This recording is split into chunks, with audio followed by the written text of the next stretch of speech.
Hi, my name is Teresa Valentino, and I'm here with another Survivor Pro Tip to help you survive with savvy. Are you brittle? Do people need to call you the Wambulance or your Snowflake? Um, so today's pro tip is going to be one of the very first rules for good living that I made for myself right at the very beginning when the gaslight was so intense that I couldn't even see my hand in front of my face, as they say. I'm the survivor of child sex trafficking, and my family I was trafficked by a family friend who was just absolutely a vicious, disgusting criminal. But my family just wanted to sweep that right straight under the rug and insisted that that would just never be a problem going forward. Like, they didn't see those things happen to me, and so it was super convenient for them to just mow it right down. And there's a lot of that in this world. There's a lot of people just not caring about the kind of suffering that other people have been through. So when I heard Dave Chappelle saying that the women who objected to Louis C.K. having exposed himself to them, which is a criminal offense that he could have gone to jail for, right? As far as I know, that those women were, how did he say it? He said, I mean, that's just a brittle soul. So brittle, what does that mean? Brittle means not resilient, and that's kind of why that's one of my brain just picks right up as soon as someone says brittle, because I see brittleness obviously in a very different way than Dave Chappelle does. So my family used to say things to me all the time like, you're hypersensitive, why you're so needy. And one of the first things I noticed was, you're so sensitive, is that they would always say that, you're so sensitive, as though it were, you're farting in my face, you know what I mean? And I had to think about that, because then the friends that I had made, like people that I met outside of my family, had a very different reaction. They liked me quite well, and I could get along with people, and I could make really close friendships. But within my family, I could do no right. And so I noticed that I would always get, why are you so sensitive, whenever I wanted them to care about me, whenever I wanted them to empathize with me. Like, I'm not happy, I'm not comfortable, I'm not feeling loved. Can you help me with that? No, I can't, okay? And that's basically what Dave Chappelle just said to all of us Me Too people and anyone who's ever been sexually assaulted or harassed in any way. I mean, he just told you you're a fool for caring about it. So that just is what it is.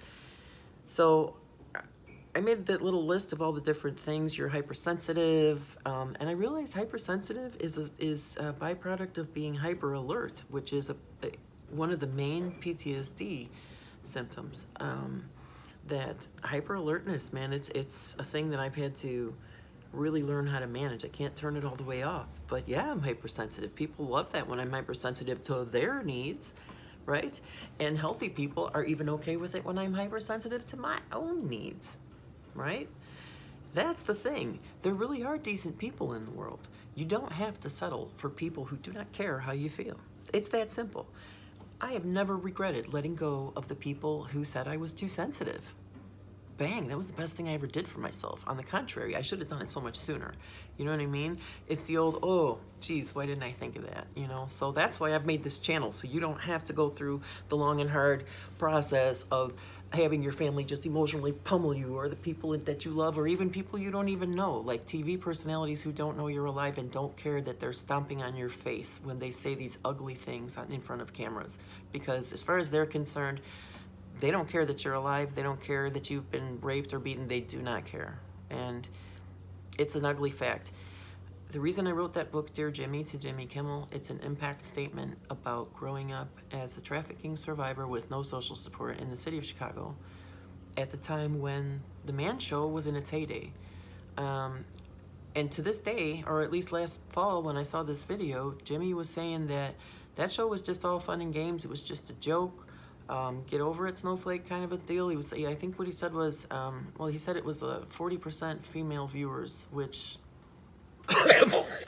and also that if people didn't like it, we could watch something else. So that was so oblivious that I just couldn't stand but clap back about it, and I wrote him that letter, which turned into the book, Dear Jimmy. I did not expect him to read it, and I'm sure he didn't, and I'm sure he doesn't care, because the other thing that he said in there was if people didn't like it, they could watch something else.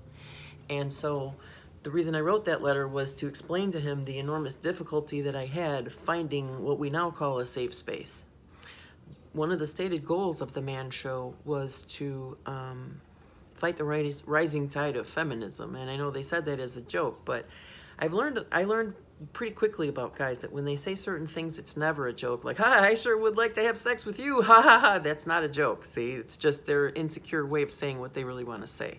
So just don't let yourself be trolled by people who act like they're joking or being friendly when they are just trolling you right to your face.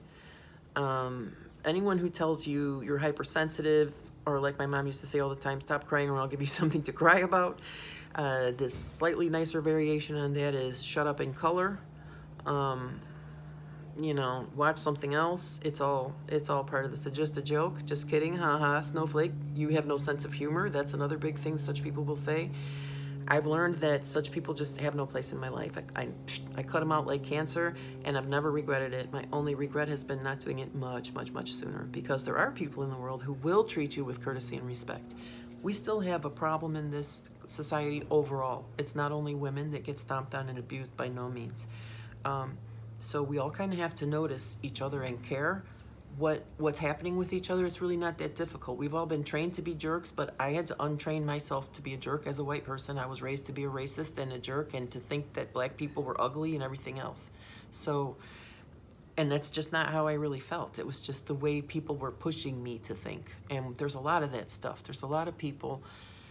We all kind of have to take our share. I guess that's one of the points Dave Chappelle was trying to come to in that video, but I don't care what he says anymore. I mean, I have made myself a new crown for the Player Haters Ball every year, but you know, whatever. It's after a point when somebody lets me know that my suffering is absolutely not a problem for them, I just gotta go my separate way.